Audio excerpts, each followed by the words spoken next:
The Russell 2000 Small Cap Index rising today, up over 4% on the back of former President Donald Trump's White House victory. So will small caps continue to outperform? And should you add them to your portfolio? That's the big question. Joining me now, we've got Francis Gannon, who is the Co-Chief Investment Officer at Royce Investment Partners.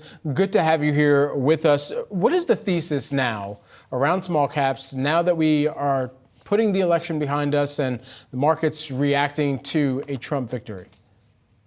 Good morning, Brad. Thanks for having me. I think the thesis is the same today as it was yesterday. Small caps have been out of favor for a period of time.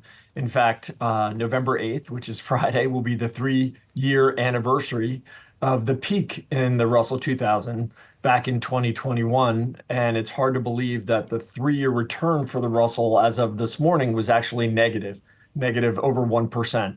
So the thesis from our perspective is perhaps enhanced with the outcome just because we know what might be happening, where yesterday we didn't. But the outcome here, to me, is just going to help small caps a little bit, especially on the earnings front. And I think the earnings story is going to be a powerful part of why you want to be part of the small cap. I hate to say it revolution, but in a way it is a revolution here going forward, just because we've been so out of favor for such a long period of time. When you have candidates campaigning on specific types of advancements that they want to bring to an economy or a sector specifically, and really focusing in on that, it certainly seems like in that instance, all small caps wouldn't be created equal necessarily. So are there certain sectors within small caps that could be set to outperform relative to the rest of their peers?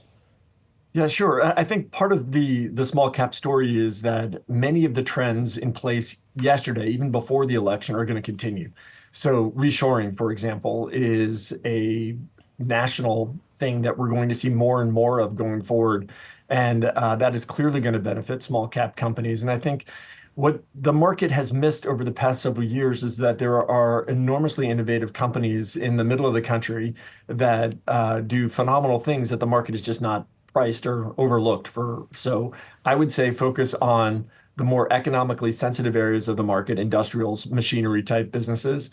Don't be afraid of information technology, but you don't have to focus on the sexy part of technology, anything around AI, for example, or even software companies. And at the same token, within the financials, don't be afraid to focus on some of the capital markets businesses.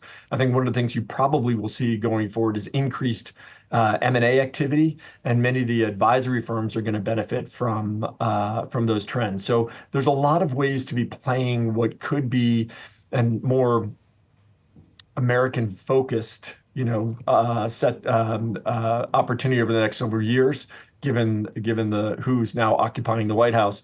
And I think that can benefit and play in a variety of different ways within the small cap space. As you mentioned that, and I'm going to try to squeeze in two questions here. The first one, of course, as you were mentioning, focusing on American-focused small caps, how might we see the risk or the impact of tariffs flow through to small caps as well? Well, small caps have been dealing with tariffs for a period of time here, right? Tariffs have been in place for the past 8 years. So increased tariffs obviously will affect them. But what I think people miss sometimes about small caps is they have the ability to pass along pricing, right? Most small cap companies are part of, so for example, their business is part of a bigger business. Or their product flows into another machine, et cetera, that is critical to the outcome of that business or machine. And so I think they have the ability to pass along pricing. So I'm not really concerned about the tariff story from a small cap perspective. Francis, just lastly, while we have you, to what extent should investors be prioritizing profitability within their small cap plays, i.e., looking at an S&P 5 or S&P 600, with the profitability filter versus a Russell 2000? Yeah, I'm a big fan of quality at the moment. I think quality is how you have to position yourself within the small cap space. To your point, the Russell 2000 at the end of the third quarter had one of the highest numbers we've seen in a non-recessionary period of non-earning companies, over 44%. So focusing on those companies that actually have earnings, that are profitable, that don't necessarily need access to the capital markets from a debt perspective or a leverage perspective, I think will clearly help investors over the next several years. I don't know what the Fed is going to be doing for the remainder of their tomorrow or going forward. But those companies that don't have to worry about rates coming down, I think is going to be very significant for how they're going to be able to operate in this environment. Francis Gannon, who's the Royce Investment Partners Co-Chief Investment Officer. Thanks so much for taking the time, Francis. Thanks. Great to be here, Brad.